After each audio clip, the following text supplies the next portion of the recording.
Shalom. ప్రభువైన యేసుక్రీస్తు నామంలో మీ అందరికీ శుభములను సమాధానము కలుగును గాక. This is Nehemiah from the heart of Israel, Jerusalem. 10 సంవత్సరాల క్రితం 2015 సంవత్సరం ఫిబ్రవరి 15వ తారీఖున లిబియా దేశంలో మధ్యధర సముద్ర తీరాన 21 మంది క్రైస్తవుల తలలు తెగిపడ్డాయి. సముద్ర తీరం అంతా రక్తమయమైపోయింది. ఎవరు ఈ క్రైస్తవులు? ఎందుకు చంపబడ్డారు? అసలు వీరి సాక్ష్యం ఏమిటి? ఈ అంశాలన్నిటినీ ఈ వీడియోలో మీకు తెలియజేయబోతూ ఉన్నాను. ఈ సాక్ష్యము చాలా అద్భుతంగా ఉంటుంది. వీడియో అస్సలు స్కిప్ చేయమాకండి, చివరి వరకు చూడండి. తప్పకుండా మీ విశ్వాసము బలపరచబడుతుంది. ఐగుప్తు దేశంలోని కప్టిక్ ఆర్థోడాక్స్ చర్చ్, మార్కు సువార్త రచించిన సువార్తికుడైన మార్కు గారి చేత స్థాపింపబడిన సంఘము ఈ యొక్క కప్టిక్ ఆర్థోడాక్స్ చర్చ్. ఈ మార్కు గారు ఐగుప్తు దేశంలో చాలా బలమైన పరిచర్య చేయడం జరిగింది. అనేక సంఘాలను స్థాపించడం జరిగింది. అలా స్థాపింపబడిన సంఘము ద్వారా రక్షింపబడిన కొందరు ఐగుప్తు దేశమునకు సంబంధించిన క్రైస్తవులు కుటుంబ పోషణ నిమిత్తము పొరుగు దేశమైన లిబియాకి పని నిమిత్తం వెళ్లడం జరిగింది. ఒక 20 మంది కలిసి 2014 సంవత్సరంలో ఐగుప్తు నుండి లిబియాకు వెళ్లడం జరిగింది. చక్కగా పని చేసుకుంటూ ఉంటున్నారు, డబ్బులు సేవ్ చేసుకుంటూ ఉంటున్నారు. కానీ కొంతకాలం తర్వాత వారిలో ఒక సహోదరునికి పనిలో ప్రమాదవశాత్తు ఈ యొక్క భుజానికి గాయమవ్వడం జరిగింది. ఆ గాయం యొక్క తీవ్రత ఎక్కువగా ఉండడంతో ఆయనతో పాటు వచ్చిన సహోదరులందరూ ఏమనుకున్నారు అనంటే, మనము ఇతనిని ఐగుప్తుకు తీసుకొని వెళ్దాము, మన ఇంటికి తీసుకొని వెళ్దాము, అక్కడైతే మరి మెరుగైన వైద్యం అందిద్ది, అంతేకాదు మరి చూసుకోవడానికి కుటుంబీకులు కూడా ఉంటారు కాబట్టి మనము అతనిని తిరిగి ఇంటికి తీసుకొని వెళ్ళడమే బెటర్ అని అనుకుంటారు. అలా అనుకున్నదే తడువుగా ఈ యొక్క గాయపడిన సహోదరుడు మరియు మిగతా 6 సహోదరులు, టోటల్ గా 7 ఒక వ్యాన్ లో ఐగుప్తుకు బయలుదేరడం జరిగింది. ఇంకొంత దూరం అయితే ఈ యొక్క లిబియా దేశపు సరిహద్దును దాటి వారి దేశమైన ఐగుప్తులోకి అడుగు పెట్టబోతూ ఉన్నారు. కానీ అంతలోపే కొంతమంది తీవ్రవాదులు వీరి యొక్క వ్యాన్ ను అడ్డుకోవడం జరిగింది. ఐసిస్ తీవ్రవాద సంస్థతో సంబంధాలు ఉన్న ఈ యొక్క తీవ్రవాద గుంపు ఆఫ్రికా దేశంలో వ్యాప్తి చెందుతున్న క్రైస్తవ్యాన్ని అణిచివేయడానికి వారు బయలుదేరారు. అదే క్రమంలో ఈ తీవ్రవాదులు వీరి వ్యానును కూడా అడ్డుకోవడం జరిగింది. అయితే ఈ తీవ్రవాదులు ఈ 7 సహోదరులతో మాట్లాడిన కొద్దిసేపటికి వారికి అర్థమైపోయింది ఈ వ్యాన్ లో ఉన్నవారు క్రైస్తవులు అనేసి. వెంటనే ఈ 7 బంధించేసి అదే వ్యానులో తిరిగి వీరు ఎక్కడైతే పని చేస్తూ ఉండేవారో ఆ ప్రాంతానికి తీసుకొని వెళ్ళడం జరిగింది. అంతేకాదు వీరు ఐగుప్తు దేశం నుండి వారి ఇంటి నుండి బయలుదేరేటప్పుడు టోటల్ గా 20 మంది బయలుదేరారు కదా, వారందరూ ఒకే దగ్గర ఉంటూ ఉండేవారు. ఈ తీవ్రవాదులు వచ్చేసి మిగతా 13 మందిని కూడా పట్టుకొని టోటల్ గా 20 మందిని బంధించారు. అలా బంధించి ఈ 20 మందిని ఒక స్థలానికి తీసుకొని వెళ్ళి స్టార్టింగ్ లో చాలా మంచిగా చూసుకున్నారంట. చక్కగా ఫుడ్ పెట్టేవారంట, వారు ఏది అడిగితే అది ఇచ్చేవారంట, చాలా ప్రేమగా చాలా మంచిగా చూసుకున్నారంట. ఆ పరిస్థితుల్లో ఇంకొంతమంది తీవ్రవాదులు కూడా వీరి దగ్గరికి వచ్చి నెమ్మదిగా మాట్లాడుతూ క్రైస్తవ్యం అనేది చాలా పెద్ద అబద్ధము, అది మోసపూరితమైనది అంటూ ఈ యొక్క 20 మందితో మాట్లాడడం ప్రారంభించారు. వారితో వాదించేవారంట, తర్కించేవారంట. అంతేకాదు మీరు క్రైస్తవ్యాన్ని విడిచిపెట్టినట్లయితే మీకు ఎంతో డబ్బును అప్పచెప్తాము, మీ కుటుంబీకులందరినీ మంచిగా చూసుకుంటాము, మీకు ఇల్లులు కట్టిస్తాము అని వారికి ఆశ చూపడం జరిగింది. ఈ 20 మందిలో కొంతమందినైనా గానీ క్రైస్తవ్యంలో నుండి తప్పకుండా బయటికి తీసుకొని రావాలి అని ఈ తీవ్రవాదులు ఒక టార్గెట్ ని కలిగి ఉన్నారు. దానికోసము వీళ్ళు ఎంత వాదించినా, తర్కించినా, డబ్బు ఆశ చూపించినా ఈ 20 మందిలో ఒక్కరు కూడా క్రైస్తవ్యాన్ని విడిచిపెట్టలేదు. ఒక్కరు కూడా వారి విశ్వాసం నుండి వైదొలిగిపోలేదు. దాంతో ఈ తీవ్రవాదులు భయంకరమైన ఆగ్రహానికి లోనయ్యారు. అప్పుడు స్టార్ట్ అయింది వీళ్ళ టార్చర్. అప్పటి వరకు మంచిగా చూసుకుని మంచిగా మాట్లాడిన ఈ తీవ్రవాదులు అప్పటి నుండి వీరిని భయంకరంగా టార్చర్ పెట్టడం స్టార్ట్ చేసినారు. ఈ యొక్క లిబియా దేశంలోని మధ్యధర సముద్ర తీరానికి వీరిని తీసుకొని వెళ్లి ఎముకలు కొరికే చలిలో వారి యొక్క వస్త్రాలన్నిటిని విప్పించి ఒక బస్తాలో, ఒక సంచిలో ఇసుకను నింపి ఆ ఇసుక బస్తాలను వీరి శరీరాలకు కట్టి ఆ సముద్ర తీరాన అలా లాగిపిచ్చేవారు. ఆ బరువైన బస్తాలను లాగలేక ఎవరైనా నీరసపడిపోయి పడిపోతే వారిని భయంకరంగా కొట్టేవారంట. ఆహారం పెట్టేవారు కాదంట. రాత్రి వేళ వీరు పడుకున్నప్పుడు చల్లటి నీళ్లు వారందరి మీద గుప్పేవారంట. అస్సలు నిద్రపోనిచ్చేవారు కాదంట. అంతేకాదు కొద్దిగా అలా నిద్రలోకి జారుకుంటున్నారు అనంటే వెంటనే తీవ్రవాదులు వచ్చేసి ఆ కత్తులతోటి వారి శరీరాన్ని కట్ చేసేవారంట. ఎక్కడికక్కడ వారి యొక్క శరీరాన్ని గాయపరిచేవారంట. ఈ తీవ్రవాదులు ఎంత టార్చర్ పెట్టినా గానీ ఒక్కరు కూడా క్రీస్తుని విసర్జించట్లేదంట. ఒక్కరినైనా గానీ యేసు క్రీస్తు దేవుడు కాదు అని ఒప్పించాలి మనం అని వాళ్ళు ఇంకా భయంకరంగా టార్చర్ చేయడం ప్రారంభించారు. ఈ రకంగా ఈ 20 మంది తీవ్రవాదుల స్వాధీనంలో ఉన్నారు అని ఐగుప్తు దేశంలో ఉన్న వారి కుటుంబీకులకు అందరికీ తెలిసిపోయింది. ఆ వార్త వినగానే కుటుంబీకులకు ఒకటి స్పష్టంగా అర్థమైపోయింది. ఏంటి అనంటే ఆ తీవ్రవాదులు వీరిని భయంకరంగా టార్చర్ చేస్తారని. అటువంటి పరిస్థితుల్లో వీళ్ళు ఏమని ప్రార్థన చేస్తారో తెలుసా? ఒక్కసారి వారి మాటల్లోనే వినండి. هو في اول خالص اتخطف يعني احنا كلنا كنا بنصلي ونقول يا رب ثبتهم على الايمان وهم مختطفين. ربنا سمع برضه صلاتنا، احنا ما كناش بننام ليه، كنا خايفين احسن يزحزح ويروحوا كده او كده. ఆ వార్త వినగానే వారికి ఆ రాత్రి నిద్ర పట్టలేదంట. ఎందుకో తెలుసా? అయ్యో నా భర్త ఏమైపోతాడో, నా కుమారుడు ఏమైపోతాడో అని కాదు. ఈ తీవ్రవాదులు పెట్టే టార్చర్ కి నా భర్త, నా కుమారుడు క్రీస్తుని ఎక్కడ విసర్జిస్తాడో అన్న భయముతో వారికి నిద్ర పట్టలేదంట. అందుకని వారేమని ప్రార్థన చేశారంటే, దేవా వారెట్టి పరిస్థితుల్లో ఏది ఏమైనా కానీ నిన్ను ఏమాత్రము విసర్జించకుండా వారికి బలాన్నివ్వు దేవా, శక్తినివ్వు దేవా, అంతము వరకు సహించే కృపనివ్వు దేవా అని వారు ప్రార్థన చేశారంట. అయితే ఈ తీవ్రవాదుల దగ్గర మరొక వ్యక్తి ఉన్నాడు. అతని పేరు మాథ్యూ, ఘనా దేశస్థుడు. ఆ వ్యక్తిని ఈ తీవ్రవాదులు సపరేట్ రైడ్ లో పట్టుకోవడం జరిగింది. అయితే ఈ తీవ్రవాదులు ఏమనుకున్నారు అనంటే, ఈ మాథ్యూని మనం అనవసరంగా పట్టుకున్నాము, ఆయన అమాయకుడు, మనం వదిలేద్దాము అని అనుకుని ఈ మాథ్యూ దగ్గరికి వచ్చేసి నువ్వు వెళ్ళిపోవచ్చు, మేము నిన్ను వదిలేస్తున్నాము అని చెప్పారంట.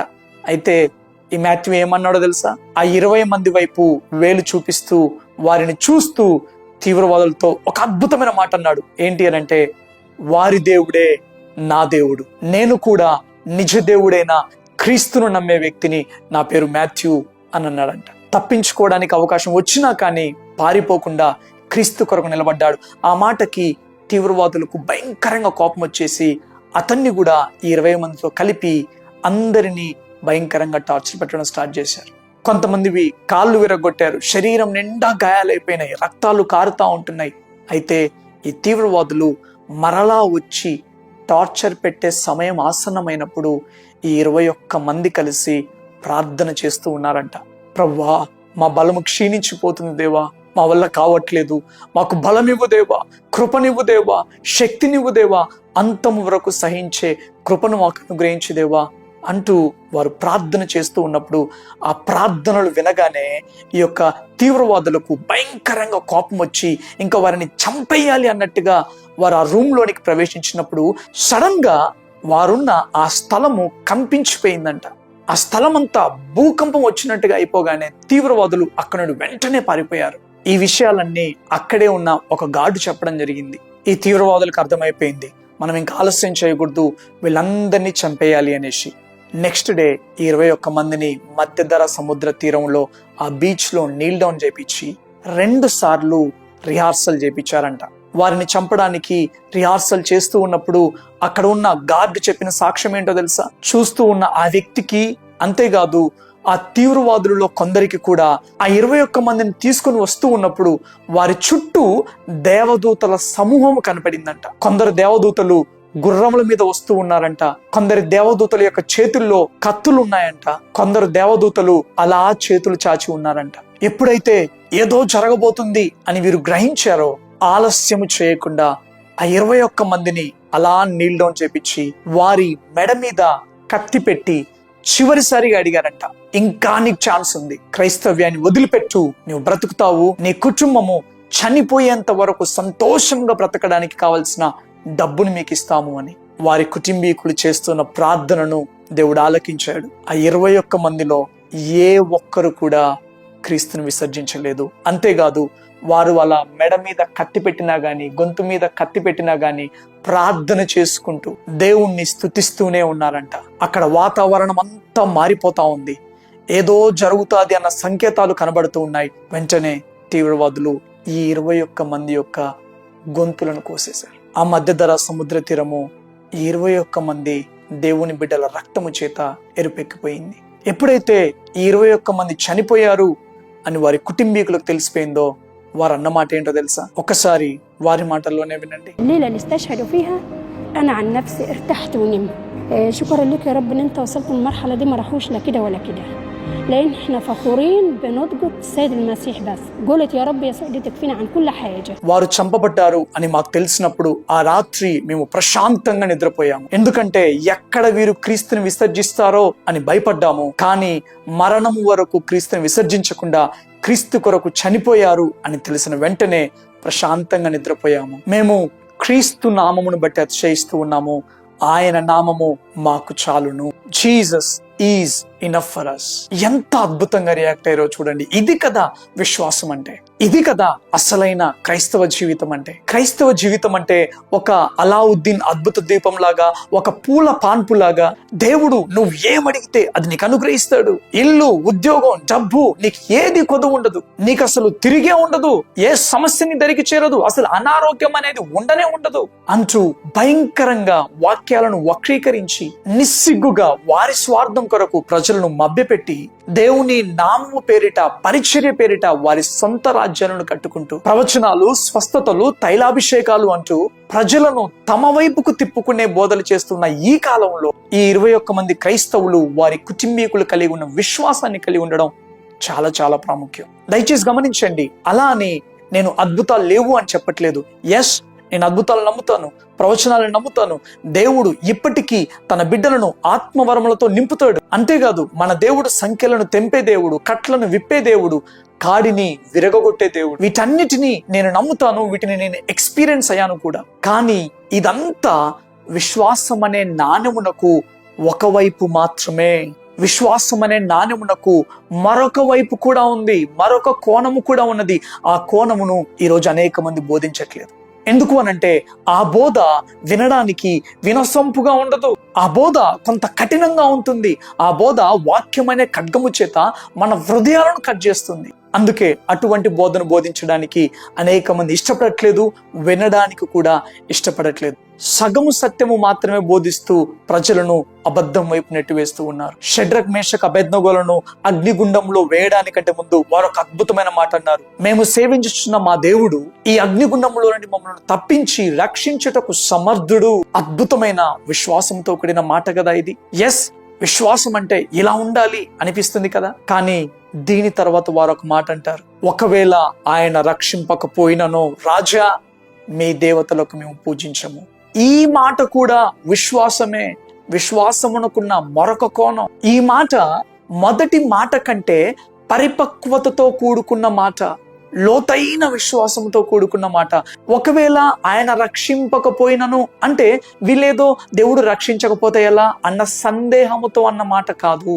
ఏది ఏం జరిగినా గానీ, మనం చనిపోయినా గానీ, ఏది ఏం జరిగినా గానీ దేవునికే మహిమ, మనము మాత్రము వెనుకడుగు వేసేదే లేదు అన్న లోతైన నిశ్చయతలో నుండి వచ్చిన మాట ఈ మాట. అలా మాట్లాడాలి అనంటే మనము తండ్రుల పరిపక్వత వంటి విశ్వాసాన్ని కలిగి ఉండాలి. హబాకుక్ 3:17 అంజూరపు చెట్లు పూయకుండినను, ద్రాక్ష చెట్లు ఫలింపకపోయినను, ఒలీవ చెట్లు కాపులేకయుండినను, చేనిలోని పైరు పంటకు రాకపోయినను, గొర్రెలు దొడ్డిలో లేకపోయినను, శాలలో పశువులు లేకపోయినను, నేను యెహోవా యందు ఆనందించెదను, నా రక్షణకర్త అయిన నా దేవుని యందు నేను సంతోషించెదను. ఇది కదా విశ్వాసం అంటే. ప్రవక్త అయిన హబాకుక్ గారు అంజూరపు చెట్లు పూయకుండినను, ద్రాక్ష చెట్లు ఫలింపకపోయినను, ఒలీవ చెట్లు కాపులేకయుండినను అని అంటూ ఉన్నాడు అనంటే సందేహముతో కాదు, అరే జరుగుతుందో జరగదో అన్న సందేహముతో కాదు. ఈయన నిశ్చయిత ఏమిటి అనంటే ఏది జరిగినా గాని దేవా, నేను అనుకున్నది అయినా అవ్వకపోయినా గానీ నీకే మహిమ, నేను మాత్రము నేను స్తుతించుట మానను. ఇది కదా పరిపక్వతతో కూడుకున్న విశ్వాసం అంటే. ఎంతసేపు మనము దేవుని యొక్క చేతులను వెతికే బోధలు చేస్తే విశ్వాసులందరినీ దేవుని చేతులను వెతకడానికి ప్రేరేపిస్తా ఉంటుంటే వారి విశ్వాసము ఎలా బలపరచబడిద్ది, ఎలా పరిపక్వతలోకి వచ్చిద్ది? దయచేసి గమనించండి. మనము కేవలము దేవుని చేతులను వెతకడం మాత్రమే కాదు, ఆయన మోమును వెతకాలి. ప్రకాశమైన ఆయన మోమును తేరి చూడాలి. ఎంతసేపు దేవుడు ఎలా ఆశీర్వదిస్తాడు అని కాదు గాని నేను క్రీస్తు కొరకు సాక్షిగా ఎలా బ్రతకాలి, నా తల్లి గర్భంలో రూపింపబడక మునిపే క్రీస్తు నా కొరకు కలిగి ఉన్న ప్రణాళికను నేను నెరవేర్చాలి. అటువంటి నిశ్చయతతోటి నేను కళ్ళు మూయాలి. ఇటువంటి బోధల వైపు మనం ఎప్పుడు అడుగు వేస్తాం? సంఘాలు భయంకరమైన భ్రష్టత్వం చేత నింపబడే ఈ రోజుల్లో ఏర్పరచబడిన వారు సైతము మోసపరచబడే ప్రమాదకరమైన ఆఖరి గడియలలో తండ్రుల పరిపక్వతతో కూడిన విశ్వాసాన్ని కలిగి ఉండడం చాలా చాలా ప్రాముఖ్యం. ఈ చివరి గడియలలో మన విశ్వాసము స్థిరముగా ఉండాలి అనంటే మనము దేవుని చేతులనే కాకుండా ఆయన మోమును వెతికే వారముగా ఉండాలి. ఆయనతో వ్యక్తిగత సహవాసము కలిగి ఉంటూ ప్రార్థన ద్వారా, వాక్యము ద్వారా ఆయనతో లోతైన సహవాసంలోకి వెళ్లే వారముగా ఉండాలి. అప్పుడు మాత్రమే కరువైనను, ఖడ్గమైనను, హింస అయినను, వస్త్రహీనత అయినను, ఏది ఏమైనను క్రీస్తు కొరకు మరణించడానికైనా సిద్ధపడి అంతము వరకు విశ్వాసాన్ని కాపాడుకోగలుగుతాం. అట్టి కృప దేవుడు మనందరికీ అనుగ్రహించును గాక. అటువంటి ప్రార్థనా జీవితము మనమందరము కలిగి ఉందుము గాక. ఈ సాక్ష్యము మీకు ఆశీర్వాదకరంగా ఉన్నట్లయితే, మీ విశ్వాసాన్ని బలపరిచినట్లయితే తప్పకుండా మీతోటి క్రైస్తవ సహోదరి సహోదరులకు కూడా షేర్ చేసి వారి యొక్క విశ్వాసం కూడా బలపరచబడుటకు సహకరించవలసిందిగా ప్రభునామంలో మనవి చేస్తూ ఉన్నాను. Thank you all. God bless you.